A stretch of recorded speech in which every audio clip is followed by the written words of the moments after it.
ஓம் ஸ்ரீ குருபியோ நமக. ஓம் ஸ்ரீ மகா பெரியவா சரணம். டிசம்பர் 8ஆம் தேதி ஞாயிற்றுக்கிழமை, நாளைய தினம் கார்த்திகை மாதத்தில் வரக்கூடிய வளர்பிறை அஷ்டமி.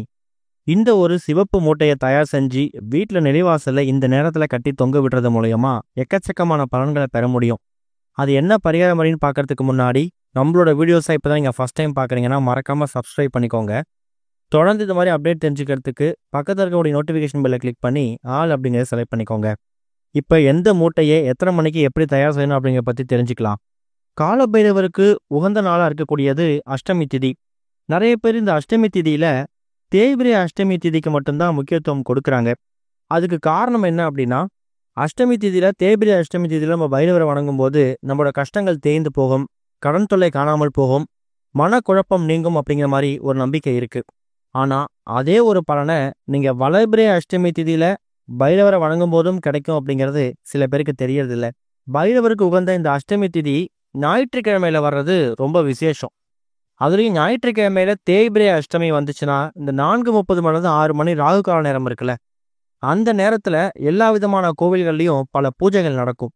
அதே ஒரு பூஜை முறை இப்போ டிசம்பர் 8ஆம் தேதி ஞாயிற்றுக்கிழமை நாளைய தினம் வந்திருக்கக்கூடிய இந்த வளர்பிறை அஷ்டமி திதி அன்னைக்கும் நடக்கும். உங்கள் வீடு பக்கத்தோட என்ன கோவில் இருக்கோ அந்த கோவிலில் சிவாலயத்தில் கட்டாயம் பைரவ சன்னதி இருக்கும்.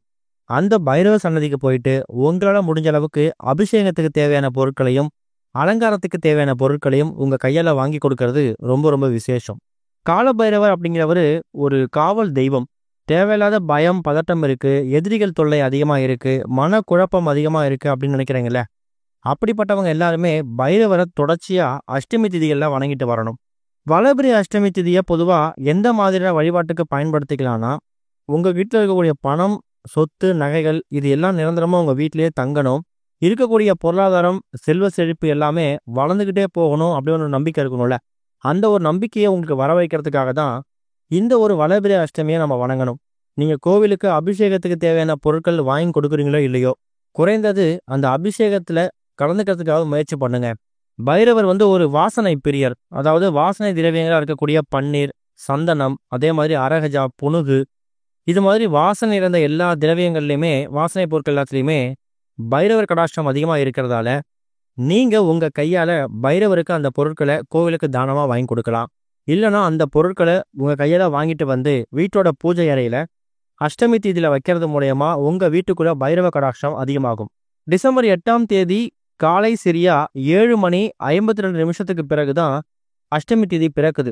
அதாவது வளர்பிறை அஷ்டமி திதி 7:50 பிறகு தான் பிறக்குது. அது மறுநாள் திங்கட்கிழமை அதிகாலை 4 மணி வரைக்கும் இருக்கிறதால ஞாயிற்றுக்கிழமை காலையில் 8 மணிக்கு மேலே எப்போ வேணாலும் நீங்கள் அஷ்டமி சம்பந்தமான வழிபாட்டு முறைகள், பூஜை முறைகளை செய்யலாம். இந்த ஒரு அஷ்டமி திதி நம்ம முன்னாடியே சொன்ன மாதிரி ஞாயிற்றுக்கிழமையில் வந்திருக்கிறதால, ஞாயிற்றுக்கிழமை யாருக்கு ரொம்ப உரியது? சூரிய பகவான். சூரிய பகவானை வணங்குறதால நம்மளோட தீராத நோய்கள் தீரும் அப்படிங்கிறது ஒரு பெரிய நம்பிக்கை. உடல் சம்பந்தப்பட்ட, மனம் சம்பந்தப்பட்ட எல்லா பிரச்சனைகளுக்கும் தீர்வு கொடுக்கக்கூடியவரும் இந்த ஒரு சூரிய பகவான் தான். அப்பேற்பட்ட சூரிய பகவானுக்கும் காலபைரவருக்கும் உகந்த சில பொருட்களை பயன்படுத்தி இப்போ நாம் ஒரு மூட்டையை தயார் பண்ண போகிறோம். இந்த மூட்டையை உங்கள் வீட்டோட நிலைவாசலில் நீங்கள் கட்டி தொங்க விடணும். இதுக்கு உங்களுக்கு தேவையான ஒரு பொருள், முதல்ல மூட்டையை கட்டுறதுக்கு ஒரு துணி தேவைப்படும். மூட்டை அப்படிங்கும் போது நீங்கள் ஒரு பெரிய மூட்டையெல்லாம் தயார் செய்ய வேணாம். அந்த மூட்டை உங்களோட உள்ளங்கை அளவுக்கு, இப்போ நம்ம வீடியோவில் காமிக்கிற மாதிரி இந்த அளவுக்கு சின்னதாக இருந்தாலே போதும். அதுக்கு உங்களோட உள்ளங்கை அளவுக்கு நீங்கள் துணி எடுத்துக்கிட்டாலே போதும். சிவப்பு நிறம் அப்படிங்கிறது பைரவருக்கு ரொம்ப உகந்தது. அப்பேற்பட்ட பைரவருக்கு உகந்த சிவப்பு நிற துணி ஒன்று எடுத்துக்கோங்க. அதில் 3 முக்கியமான பொருட்களை சேர்க்க போகிறோம். முதல் பொருள், முக்கியமான பொருள் கோதுமை. கோதுமையை ஏன் பயன்படுத்துகிறோன்னா, நம்மளோட ரீசன்ட் பதிவில் இப்போ கோதுமையை வச்சு ஒரு தீபம் போடணும்னு வளர்பிறை அஷ்டமி திதிக்காக ஒரு வீடியோ போட்டிருக்கோம். கோதுமை அப்படிங்கிறது சூரிய பகவானுக்கு உகந்த ஒரு தானியம். கோதுமை இருக்கக்கூடிய இடத்துல சூரிய பகவானோட ஆதிக்கம் இருக்கும். அதனால சூரிய பகவானுக்கு உகந்த கோதுமையை 1 ஸ்பூன் இல்லை ஒரு 1/2 ஸ்பூன் சின்னதாக மூட்டையை தயார் பண்ணுற மாதிரி எடுத்து வச்சுக்கோங்க. அடுத்ததா ஒரு 5 எண்ணிக்கையில் மிளகு. மிளகு அப்படிங்கிறது பைரவரோட வழிபாட்டிலையும் வாராகியம்மனோட வழிபாட்டிலையும் முக்கியமான பங்கு வகிக்கக்கூடிய ஒரு பொருள். 10 மிளகு இருந்தால் பகைவர் வீட்டோட சாப்பிடலான்னு சொல்லுவாங்க. அந்த அளவுக்கு ஒரு மருத்துவம் நிறைந்த ஒரு பொருள் தான் மிளகு. ஆனால் மருத்துவம் மட்டும் இல்லை, மகத்துவமும் சேர்ந்துருக்கு. இப்போ 3லேருந்து ஒரு 5 எண்ணிக்கையில் மிளகு எடுத்துக்கோங்க. அதுக்கப்புறமா ஒரே ஒரு சில்லறை நாணயம். அது இவ்வளவுதான் கணக்கு இல்லை, உங்ககிட்ட எவ்வளோ சில்லறை நாணயம் இருக்கோ, 10 ரூபாயோ 20 ரூபாயோ ரூ. 5 அது உங்கள் விருப்பம் தான். ஆனால் ஒரே ஒரு சில்லறை நாணயம் போதும். இப்போ இந்த 3 பொருட்களையும் உங்கள் வீட்டோட பூஜை அறையில் வைக்கிறீங்க. சின்ன ஒரு தட்டு ஒன்று எடுத்து வச்சு அந்த தட்டு மேலே நீங்கள் தயார் பண்ணி வச்சிருக்கக்கூடிய அந்த சிவப்பு நிற துணியை விரித்து வச்சு அதில் ஒரு 1/2 ஸ்பூன் கோதுமை இல்லை 1 ஸ்பூன் கோதுமை போட்டுட்டு 3 இல்லை 5 எண்ணிக்கையில் மிளகாய் போட்டுட்டு கடைசியாக ஒரே ஒரு சில்லறை நாணயத்தையும் போட்டுறீங்க. போட்டுட்டு உங்களோட குலதெய்வம் இஷ்ட தெய்வம் சிவபெருமான் எல்லாரையும் மனசார வேண்டிக்கிட்டு காலபைரவரையும் சூரிய பகவானையும் மனசார வேண்டிக்கணும். ஓம் காலபைரவாய நமக, ஓம் சூரிய பகவானே போட்டுன்னு சொல்லி ஒரு 3 முறை சொல்லுங்க. அதுக்கப்புறமா இதை நீங்கள் மூட்டையை கட்டணும். நிறைய பேர் வீடுகளில் இந்த பைரவரோட ஃபோட்டோ சிலை வச்சு வழிபடக்கூடிய வழக்கம் இருக்கும். அப்படிப்பட்டவங்க இந்த பைரவர் ஃபோட்டோ சிலைக்கு முன்னாடியே இந்த மூட்டையை தயார் செய்யலாம். அப்படி பைரவர் ஃபோட்டோ சிலை வச்சு வழிபட வழக்கம் இல்லாதவங்க, ஏன்னா பார்க்கறதுக்கு ரொம்ப உக்கிரமான தெய்வமாக இருக்கிறதால நிறைய பேர் வீட்டில் வச்சு வழிபட மாட்டாங்க.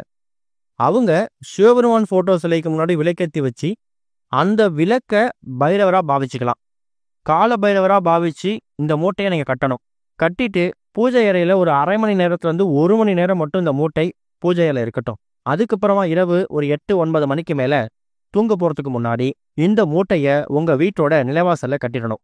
அதாவது நிலைவாசல் அப்படிங்கும்போது வீட்டுக்கு வெளிப்பக்கமாக.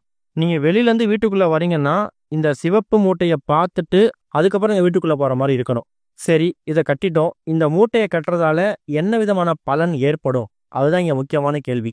கால பைரவருக்கு உகந்த சிவப்பு நிறத்தில் ஒரு மூட்டையை நீங்கள் அஷ்டமி திதியில் எடுத்து வச்சுருக்கீங்க. அதுவே ஒரு முக்கியமான பலன் தான். 2வது, இந்த கோதுமையை பயன்படுத்திருக்கிறதால வீட்டில் இருக்கக்கூடியவங்களோட தீராத வியாதி, தீராத குழப்பம் எல்லாம் தீரதுக்கு சூரிய பகவானோட அருள் கிடைக்கும். அந்த மிளகு அப்படிங்கிறது பைரவரோட வழிபாட்டில் மிளகு தீபம் போடுறவங்களுக்கு அந்த மிளகோட அருமை தெரியும். தேய்பிரை அஷ்டமியில் 27 மிளகை சிவப்பு நிற துணியில் வச்சு அதை தீபமாக போடுவாங்க. அது காரணம் என்னன்னா கடன் பிரச்சனை போகணும் தான். அதுக்காக தான் அந்த மிளகை பயன்படுத்திருக்கிறோம். அதுக்கப்புறமா இந்த சில்லறை நாணயம் அப்படிங்கிறது மகாலட்சுமி தாயார் அனுகிரகம் இருக்கக்கூடிய ஒரு பொருள். அதே மாதிரி குபேர வாசம் செய்யக்கூடியது. இந்த சில்லறை நாணயம் வைக்கிறதால நாளைக்கு ஞாயிற்றுக்கிழமை மகாலட்சுமி தாயாருக்கும் உகந்த ஒரு நாள் தான். அதையும் நீங்கள் நினைவில் வச்சுக்கணும். இப்படி எல்லா பொருட்களையும் சேர்த்து நீங்கள் வீட்டோட நிலைவாசலை கட்டும்போது அந்த கால பைரவரோட கடாட்சம், அந்த கால பைரவரோட அருள் உங்கள் வீட்டுக்குள்ளே நிரந்தரமாக இருக்கும். வீட்டுக்குள்ளே இருக்கக்கூடிய கெட்ட சக்திகள் எதுவும் வீட்டுக்குள்ளே தங்காது, விரட்டி அடிக்கப்படும். நீங்கள் வெளில போயிட்டு வீட்டுக்குள்ளே வரும்போது எந்த கெடுதல்கள் உங்கள் பின்னாடி வந்தாலும் அதெல்லாம் வீட்டு வாசலே தடுத்து நிறுத்தப்படும். அதே மாதிரி பில்லி, சூனியம், ஏவல், செய்வினை இது மாதிரி விஷயங்களால உங்கள் குடும்பம் பாதிக்கப்பட்டிருக்கோ அப்படின்னு ஒரு பயம் இருந்துச்சுன்னா இந்த மூட்டை அது எல்லா விஷயங்களையும் துரத்தி அடிச்சிடும். இந்த ஒரு வளர்பிறை அஷ்டமி அன்னைக்கு இந்த மூட்டையை தயார் செஞ்சு கட்டுறீங்கன்னா அடுத்ததாக 1 மாதம் கழித்து வரக்கூடிய வளர்பிறை அஷ்டமி அன்னைக்கு அதை பிரித்து பார்த்து அதில் கூடிய பொருட்கள் வீணாக போயிருந்தால் மட்டும் அப்புறப்படுத்திட்டு புது பொருட்களை கட்டிக்கலாம். ஒருவேளை அதில் இருக்கக்கூடிய கோதுமை, மிளகு அந்த அளவுக்கு வீணாக போகலால தான் இருக்குது அப்படின்னா 2 மாதத்துக்கு 3 மாதத்துக்கு ஒரு முறை மட்டும் அந்த மூட்டையில் இருக்கக்கூடிய பொருட்களை நீங்கள் அப்புறப்படுத்திக்கிட்டு புது பொருளை வச்சுடுங்க. பார்க்கறதுக்கு ரொம்ப எளிமையான மூட்டை மாதிரி தெரியும். இந்த ஒரு மூட்டை உங்கள் வீட்டுக்குள்ளே பலவிதமான நன்மைகளை ஏற்படுத்த போதுங்கிற நம்பிக்கையோடு செய்யுங்க. கட்டாயம் நிச்சயம் நல்ல பலன் கிடைக்கும். ஓம் ஸ்ரீ குருபியோ நமக. ஓம் ஸ்ரீ மகா பெரியவா சரணம்.